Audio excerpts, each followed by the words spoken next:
Hey, day 20. Wouldn't you know it? Had to check. Day 26. Day 26, part 2. Day 26, part 2. I'm delirious at this point. It is 6:15, and it's been a good one, right? I got with you guys at, I don't know what time it was, earlier today, part 1 of day 26, and came to you from a roof that I thought I was going to be able to walk and go through a few things with you guys. Ended up, it was something that was, I'm not gonna say serious like this huge problem, but something that really needed a little bit more of my attention to walk through and look at and figure out how I was gonna take care of this deal for this guy. So ended up talking to the guy that the homeowner, actually homeowner's son, after I cut the recording there, and that is his parents' house. I guess his dad passed away in March, or maybe more recently than that. And they are now looking back at it. It's been dilapidated. The house is set that way. I guess his mom hasn't been in the house for a while. Dad passed away, and they want to start to restore that home as, you know, I guess a way to kind of pay respects to where this guy grew up and where his family had lived. And so it's kind of a sad deal to see that set up that way. But I was able to talk to the homeowner, talk to him a little bit about what his needs were, what they wanted. And thank goodness, because Ammons Roofing and ACR Commercial Roofing use technology, I'm able to actually take that roof plan and break it up into the right facets, as we call them, or areas, to bid for them, to pitch the most cost-effective solution so that they can start the restoration process with that home. And that doesn't mean that I do it for free. It doesn't mean that I'm going to discount it to the point that it becomes charity. You see, when you use tools and you have the right technology and you're organized, you can create wealth full circle, 360 degrees, right? You hear me talk about this all the time. But you can actually make profit on what you're doing, plus provide a less expensive product to that guy who needs help with his parents' home,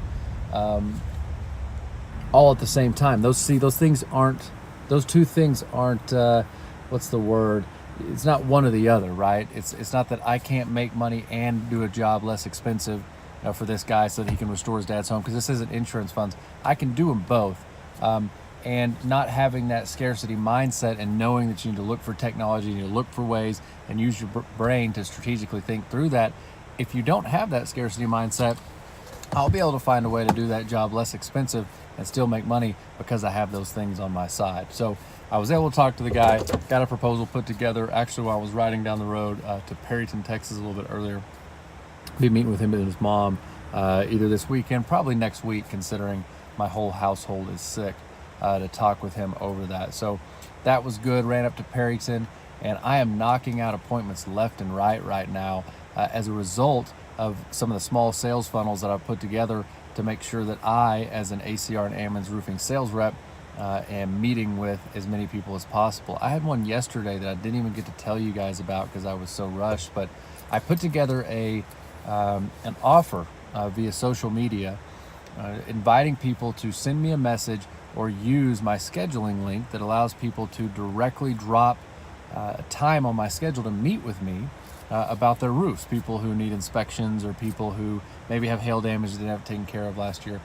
So last Friday, I was in Dallas, Texas, and I actually got a confirmation on my phone that a potential customer, a prospect, had dropped 45 minutes on my calendar via this link to meet up with me to talk to them about their roof and their roofing needs. So I didn't even talk to the customer, right? So I get this confirmation.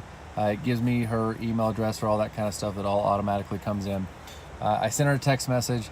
I couldn't make it on the Monday that she had scheduled, so I set it up for Thursday, which had been yesterday. And I did this all via text message, and she was able to meet with me. The Thursday worked for her, so I went and met with her yesterday. I thought I was just coming to do an inspection, and so I asked her what all, if I just need to inspect the building envelope and go through the 4 eyes and all that good stuff. She said, "Oh no, actually I've got a claim. I need to get this replaced because there's a leak in this certain area." And I said, "Okay, great. Well, let me let me hop up there and let me get my measurements done. All the while, I've got 10 minutes before I've got to go watch Olivia while my wife goes to the doctor to get diagnosed with the flu. So anyways, the point of the story is I met with this lady and I was able to do an estimate for her right then and there, same day, sign a contract. It was a smaller residential, I think it was about $15,000. Sign a contract that day from my iPad, right, from my device here, get into the office and send it into her, and we'll be on that roof next week. Even though it's a little bit chilly, we'll wait for the 50 degrees plus that we need for a couple days to make sure they seal, but we're able to take care of her to keep her within her insurance requirements. And that was all by setting up that little offer to go online and an automated process. And what that does is it allows me to reach more people, but it also allows people to take care of stuff that they otherwise might not take care of because it's so difficult to call a salesman and wait for them to show up and schedule time. Can you meet you there? Can you meet there? So I'm pretty pumped about that, that I was able to do that. And then today, hell, you know what? The last two things I was just talking about, actually, the guy's roof that I showed you today, as well as what I just came back from Perryton, were from online offers that I've started to put out personally. And I'm super excited because tomorrow I'm going to get out of the car. Yeah, tomorrow I'm going to get out of the car. Tomorrow I'm going to be setting these up for the rest of my sales team. So I experimented with these. It's been the last year and a half that I've been working with setting up sales funnels for my businesses, but I've gotten really good at setting these up for myself to help more people. And I'm actually setting them up for my entire ACR and Ammons Roofing sales team family. I'm walking the lot right now just to check out our build up, our foundation here. Liv wanted to drive that tractor yesterday, but I think she's a little bit young and a little bit sick. Anyways, I'll say it for the 5th time. I'm gonna be setting up those funnels and those sales offers for my sales team tomorrow. We're gonna be shooting some video in the office and getting them ready so that they can meet or reach more people. So this is like a week and a half, 2 weeks I've been doing this, and I've been on probably 6 appointments, and I am stacked out even more to help even more people with this. So if I can get my team set up with this, imagine the amount of people we're gonna reach. Imagine the amount of people that my sales team is gonna be able to help and the wealth that they're gonna create for themselves, their family, all as a result of that. So that's the quick update from the roof that I was on earlier, and an update from what I've gotten through today. And now I'm out the lot, checking out progress, and I'm gonna get to the house and take care of 2 sick girls because I got one little one with strep. I've got my wife with the flu, and I guess my dog's fine, but I wouldn't know anyways. She can't talk, plus she has no thumbs to text me or a phone. This was all so great till it fell apart at the very end. You guys have a fantastic weekend. I'll see you this weekend again on Saturday.